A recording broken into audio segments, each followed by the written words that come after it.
12 তারিখে যে নির্বাচন হতে যাচ্ছে, যে নির্বাচনের জন্য আমরা দীর্ঘদিন অপেক্ষা করেছি, কারণ আমরা 14 সালে ভোট দিতে পারিনি, আমরা 18 সালে ভোট দিতে পারিনি, 24 সালে আপনাদের ভোটের পর প্রয়োজন হয়নি, সরকারের এমপি হয়েছেন, মন্ত্রী হয়েছেন, প্রধানমন্ত্রী হয়েছেন, সরকার গঠন হয়ে গেছে। তাই দীর্ঘ অপেক্ষার ফল এটি, দীর্ঘ সাধনার ফল এটি। এই নির্বাচনের জন্য শত সহস্র মানুষের জীবন গেছে, বহু সংসার ভেঙে গেছে, আমাদের মতো বহু যুবকের সারা জীবনের অদ্ভুত সময় পার হয়ে গেছে। তাই সেই ভোট আজ অত্যাসন্ন। আমি সেই ভোটে ধানের শীষ মার্কা নিয়ে দাঁড়িয়েছি। আমি আপনাদের কাছে যেমন, ঠিক আপনাদের মাধ্যমে আপনাদের পরিবার, আপনাদের ঘরের পাশে প্রতিবেশী এবং আপনাদের আত্মীয় স্বজন, বন্ধু বান্ধবের কাছে আমি ধানের শীষ মার্কায় ভোট দিতে চাই। আমি জানি এখানকার সমস্যাগুলো কি। এখানে মাদক একটি বড় ধরনের সমস্যা হয়ে দাঁড়িয়েছে। গুটি কয়েক মাদক ব্যবসায়ীর কারণে আজ এই এলাকার বহু মা বোনদের সংসার পথ নষ্ট হয়ে গেছে। আমি আপনাদেরকে কথা দিতে পারি, আপনাদের ভোটে যদি আমি জিতে আসতে পারি, ইনশাল্লাহ আমি এই অঞ্চলকে মাদক মুক্ত করব। মাদক এবং সন্ত্রাসের সাথে যদি আমার পরিবার কিংবা আমার দলে বড় স্তরের কোন নেতাও জড়িত থাকে, আমার পরিবারের কোন সদস্য জড়িত থেকে, আমি আপনাদেরকে কথা দিয়ে যাচ্ছি তরিকুল ইসলামের সন্তান হিসেবে আমি তার সাথে আপোষ করব না।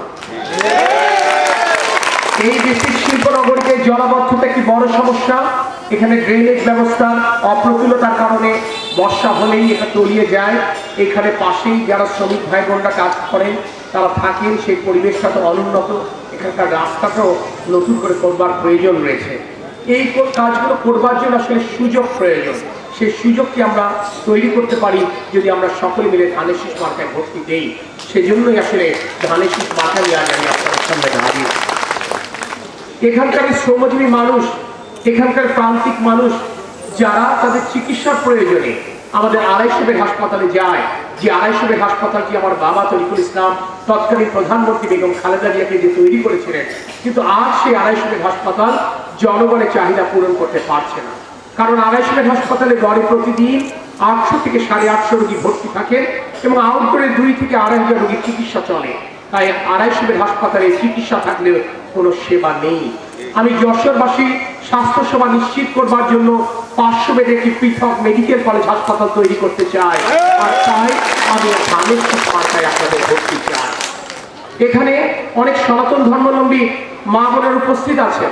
আপনারা নিশ্চয়ই জানেন 24-এর গণঅভ্যুত্থানের পর যখন সরকার বলে কিছু ছিল না বাংলাদেশে, প্রথম 3 মাস যখন আইন শৃঙ্খলা বাহিনীর কর্মরত কোন ব্যক্তি আমাদের এই মাঠ পর্যায়ে দায়িত্ব পালন করতে আসেননি কিংবা পারেননি, তখন আমি আমার দলের সহকর্মীদেরকে সাথে নিয়ে আপনাদের এলাকার নিরাপত্তা নিশ্চিত করবার জন্য কাজ করি।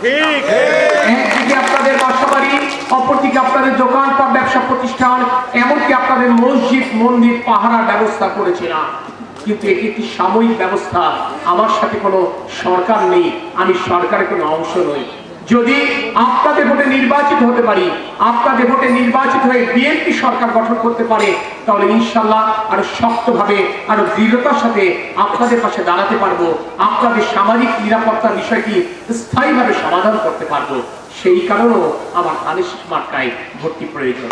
পরিশেষে আবারও আপনাদের সকলের কাছে দোয়া চেয়ে, আপনাদের আশীর্বাদ ভিক্ষা করে, আপনাদের মাধ্যমে আপনার পরিবার, আপনার প্রতিবেশী, আত্মীয় স্বজন এবং বন্ধু বান্ধবের নিকট ধানের শীষ মার্কায় ভোট চেয়ে আমি আমার কথা শেষ করছি।